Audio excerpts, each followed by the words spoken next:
بسم اللہ الرحمن الرحیم۔ حمد و ثنا رب مہربان کے نام اور درود و سلام شان کائنات جان کائنات حضرت محمد مصطفیٰ صلی اللہ علیہ وآلہ وسلم پر۔ عامر عثمان عادل کہتے ہیں مجھے، اور آپ اس وقت موجود ہیں یوٹیوب چینل اور فیس بک آفیشیل پیج پر۔ آج کا ویلاگ فرا گوگی اور ایک میگا سکینڈل ہے کرپشن کا، جس کے حوالے سے بڑا وویلا کیا نون لیگ نے، اور وہ ہاہاکار مچی کہ نہ جانے کیا چیز ان کے ہاتھ آ گئی ہے۔ آج جی آئی ٹی بنائی گئی تھی اینٹی کرپشن ڈپارٹمنٹ کے تحت اس الزام کی انکوائری کے لیے کہ فرا گوگی نے اربوں روپے کی جو زمین ہے وہ کوڑیوں کے بھاؤ خرید لی افسران کی ملی بھگت سے۔ ناظرین، آپ کو یاد ہوگا کہ پنجاب میں جو ہی عمران خان کی حکومت کے خلاف عدم اعتماد کی تحریک مرکز میں لائی گئی، اور صوبے میں جب عثمان بزدار کے خلاف تحریک عدم اعتماد لائی گئی، پھر رجیم چینج ہو گئی اور حمزہ شہباز کو جب وزیر اعلیٰ پنجاب بنایا گیا، اس سارے عمل کے دوران دن رات پریس کانفرنس پہ پریس کانفرنس کی گئی کہ جی فرا گوگی ایک کردار متعارف کروایا گیا۔ بتایا یہ گیا کہ خاتون اول اس وقت جو تھیں بشرا بی بی، ان کی یہ سہیلی ہیں، اور کہا یہ گیا کہ یہ عمران خان کی فرنٹ ویمن کا رول ادا کرتی تھیں۔ پنجاب سارا بتایا گیا جی کہ فرا گوگی چلاتی تھیں، عثمان بزدار کو کچھ اتا پتہ نہیں تھا۔ بڑے بڑے افسران کے تقرر، تبادلے، بڑے بڑے جتنے ڈیلز ہوتی تھی، ٹھیکے تھے میگا پروجیکٹس کے، یہ سارا کچھ کرتی تھیں ڈیل فرا گوگی، اور پھر یہ جو پیسہ ہے لوٹ مار کا پنجاب سے، اس کا حصہ پہنچایا جاتا تھا بنی گالا، اور بشرا مانیکا کا نام بھی آیا، بشرا بی بی کا نام بھی اس اسکینڈل میں لیا گیا۔ میں آج آپ کو خبر دے رہا ہوں کہ سب سے بڑا الزام، کیونکہ پہلے تو الزام در الزام تھے لیکن کوئی ثبوت ٹھوس لانے میں ناکام رہی تھی نون لیگ۔ عطا تارڑ پریس کانفرنس کرتے تھے، مریم اورنگزیب صاحبہ پریس کانفرنس کرتی تھیں، ادھر مریم صفدر جو تھی وہ ٹویٹ پہ ٹویٹ کرتی تھیں، اور رانا ثناء اللہ، یہ سارے۔ اور مریم اورنگزیب کے الفاظ تو آج بھی کانوں میں گونجتے ہیں، فرا گوگی، فرا بشرا عمران گوگی، فرا گوگی، اور انہوں نے تو ایک نعرہ بھی متعارف کروا دیا تھا کہ لٹ کے کھا گئے پاکستان، پنکی پیرنی اور کپتان۔ تو آج میں خبر یہ دے رہا ہوں آپ کو کہ اس دور میں جو نون لیگ نے انکوائری شروع کرائی تھی، انہوں نے ایک پرچہ درج کیا تھا ان کے خلاف اینٹی کرپشن میں، اور الزام یہ تھا کہ صنعتی زون ہے، اس کی جو زمین ہے اربوں روپے کی اس کی قیمت ہے، مالیت ہے انڈسٹریل زون میں، وہ اپنی کمپنی کے لیے فرا بی بی نے افسروں کی ملی بھگت سے کوڑیوں کے بھاؤ خرید لی، اور اس کے بعد اس کو بیچ کر اربوں روپے منافع کمایا۔ 22 روزہ تحقیقات کے بعد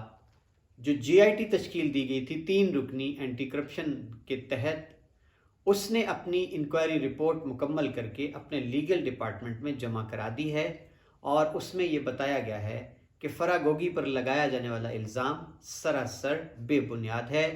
قواعد و ضوابط کی کوئی خلاف ورزی نہیں کی گئی، اور انہوں نے اپنے بینک میں جتنا پیسہ چاہیے تھا اس زمین کو خریدنے کے عوض جو شو کرنا تھا، شو منی تھی، وہ اس سے زیادہ تھی۔ اور ساتھ اس رپورٹ میں یہ بھی کہا گیا ہے کہ یہ الزام بھی جھوٹا ہے، بے بنیاد ہے، کہ اس زمین کو کوڑیوں کے بھاؤ خریدا اور پھر اس کو اربوں روپے میں بیچ کر منافع کمایا۔ قواعد و ضوابط کے مطابق یہ رپورٹ میں بتایا گیا ہے کہ اس زمین کو بیچا نہیں جا سکتا۔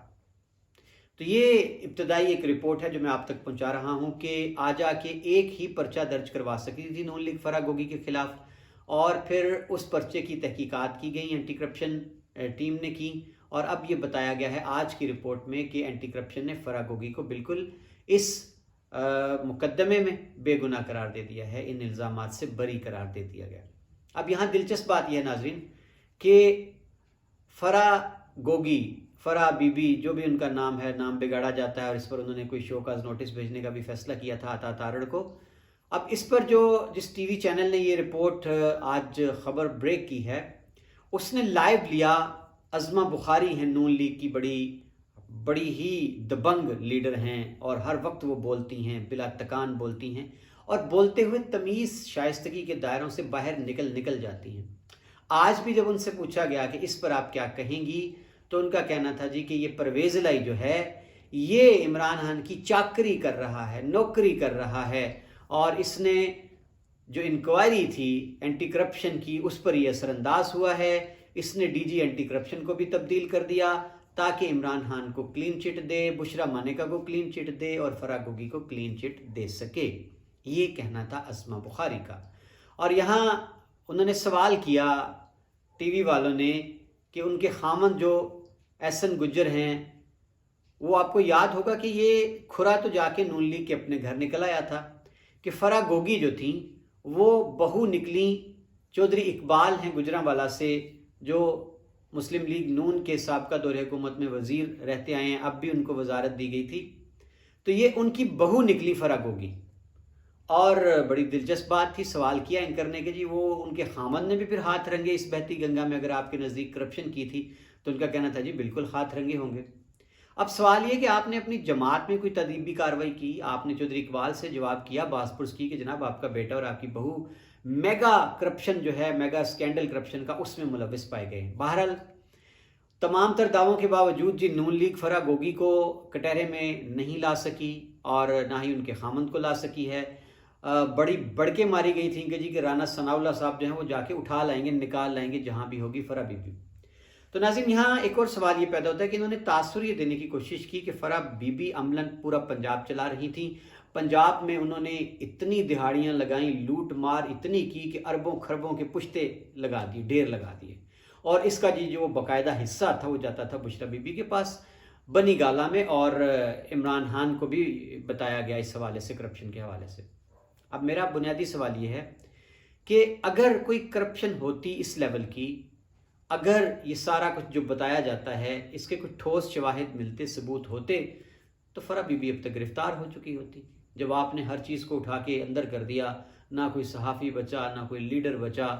تو پھر یہ فرح بی بی کس کھیت کی مولی تھی؟ آپ ان کو کیوں اٹھا کے لے کے نہیں آئے زمین کی پاتال سے بھی؟ آپ نے کیوں ان کو پابند سلاسل نہیں کیا؟ اس لیے کہ آپ کے پاس صرف اور صرف زبانی کلامی باتیں تھیں، اور آپ نے بدنام کرنا تھا عمران خان کو اور ان کی ان اہلیہ کو جن کا عملاً سیاست کے ساتھ کچھ بھی لینا دینا نہیں ہے، جو خالصتاً ایک گھریلو خاتون ہیں جو پردے میں ہوتی ہیں۔ بہرحال جی